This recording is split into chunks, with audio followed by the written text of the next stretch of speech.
Subawoo, Subawoo, Subawoo, Subawoo, Subawoo, Subawoo, Subawoo, Subawoo, Subawoo, Subawoo, Subawoo. All right, boys and ladies, get ready for an unsubscriber special today on Useful Entertainment. I'm not talking about the red Camaro under the tarp. I'm not talking about the Mustang I just waxed. I'm talking about this ugly alternative lifestyle looking turd that I bought for $700. I know what you're thinking, but hear me out. Maybe I am gay. Holy fuck. Hear me out. Mustang's getting old, and I love driving it. And it's got a lot of miles, and it still looks presentable. Do a burnout, man! Oh no, all that dust is gonna blow on my car. So hear me out. I sold a Camaro for $4,500. I sold it because I don't need the car in my life. I've got too many other projects. I bought this because I work night shifts and I work in Pennsylvania where it gets cold and snows a lot. And I've been driving this in like, no matter how many feet of snow we get, I'm driving this in the snow and it sucks. And it's starting to rot out slightly and I don't want to keep driving this car in the wintertime. It's just gonna rot to the ground or get plowed into somebody in a snowstorm. So for $700, why not buy a piece of junk like this? It is a 98 Forester. And the good news about this car is it's all-wheel drive for work. Check. As of right now, I have nothing that can haul firewood and greasy transmissions and garbage in. Well, that's where this car comes in. You got a leaking transmission, throw it in this piece of junk. Got 800 pounds of firewood, throw it in here. It was Riley's neighbor's car, and his neighbor's like all Subaru dyke crazy. And he works on these a lot. So he already did the head gaskets and timing belt, which is notorious for losing head gaskets. So, problem we have is the alternator wasn't charging. Don't start it, the belt's fucking locked up. Open the hood. It's having an issue with the alternator locking up. All right, go ahead. So I bought an alternator for it yesterday at the junkyard for 20 bucks. Actually, the alternator is only $19, but I spent the extra $1 on a bottle of water. So other than that, need to put an alternator on it. This thing should be good to go. And since it's 25 years or older, and I don't plan on driving it all that much, why not go with a one-time registration for $140 and an antique tag and no inspection? So, like I said, it's nothing special. I'm not going to make anything really further on this. I don't know what size displacement shitbox engine's in this. What is it? A 2.5. Wow, sounds like a big block. It's the exact same engine that's in my car. At first I was disappointed that it's an automatic. Yes, it is an automatic. But I don't have a problem with this being an auto for the simple fact that it's underpowered, and who the hell wants to work a clutch when you got no power to get going? The Mustang's real easy. You just let the clutch out, hit the gas, and it goes. This, ugh. But it does have this cool feature. It has this cool feature called Subaru's a bunch of small hats. So it's supposed to have leather right here on the door. Same with the rest of the car. Panels behind you. Pieces behind you. Yeah, it's supposed to have this leather right here. But since the small hats over at Subaru, they make one standard door panel. And then they just glue the leather on over it if you get the leather trim. And if you take that off, you get your standard issue Disneyland monorail carpeting bullshit. It's got this feature though. See that? You can put your weed in there. A lot of people don't realize this, but you can put your weed in there. Oh. This is great. Sure. That also fits 2 packs of cigarettes perfectly. It does. And you get 2 of them. It does fit 2 packs of cigarettes. One on each side. This thing is one of the ugliest cars. You get 4 of them because there's one in the back door too.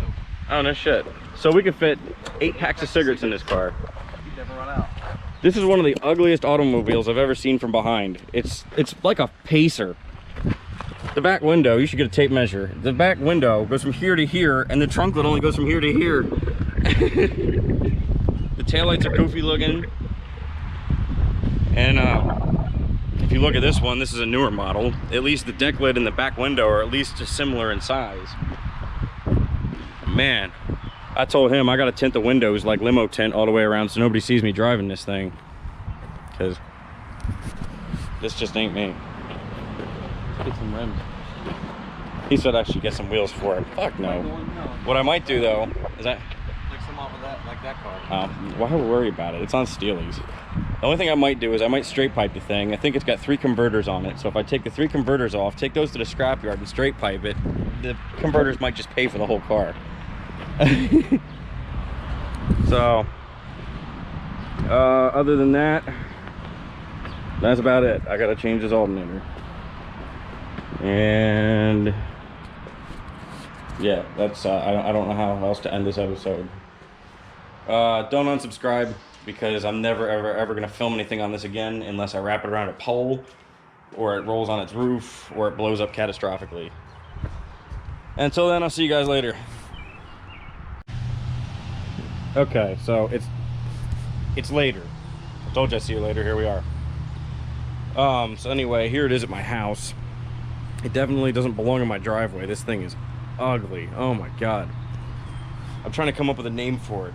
I'm either gonna call it the short bus, the tart cart, or the sped sled. Why don't you guys decide what it's called? It's gonna be one of the 3. It's so short, but the roof is so tall. Look how tall this thing is compared to our regular wagon. This thing does not belong in my driveway. I'm almost embarrassed. I am embarrassed to have it here. I'm about to park it out back. Look how much taller the roof is on that thing compared to the regular wagon. So, here's what was wrong with it. We had to do that alternator job. The alternator turned out to be fine. It was charging fine. How the fuck you open the hood on this thing? The alternator was charging fine. We thought the pulley was locked up. Turns out it wasn't.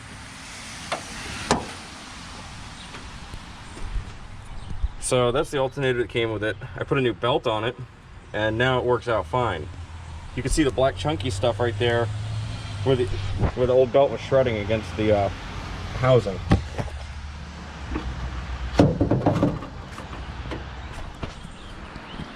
The reason we thought it had a charging problem is because the battery kept getting drained on it while you were driving it and it would shut off. But you never had an alternator light on the dash or anything. What turned out was no good was this ground cable. This strap right here that goes to the radiator support, and then it also goes this way and it bolts onto the transmission down there. Right onto the bell housing. Riley had a voltmeter out, and from the terminal to the radiator support there was 30 ohms of resistance. And from the terminal to the bell housing, there was 80 ohms of resistance. So we took that cable that's on here now off a parts car he's got at his house, and now there's 0 ohms of resistance, and it seems to be charging fine. The belt's no longer shredding because it's got a new belt, and hopefully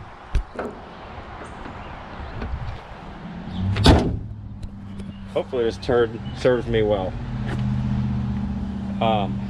Like I said, I put an antique tag on it because it's hardly ever going to get driven. And I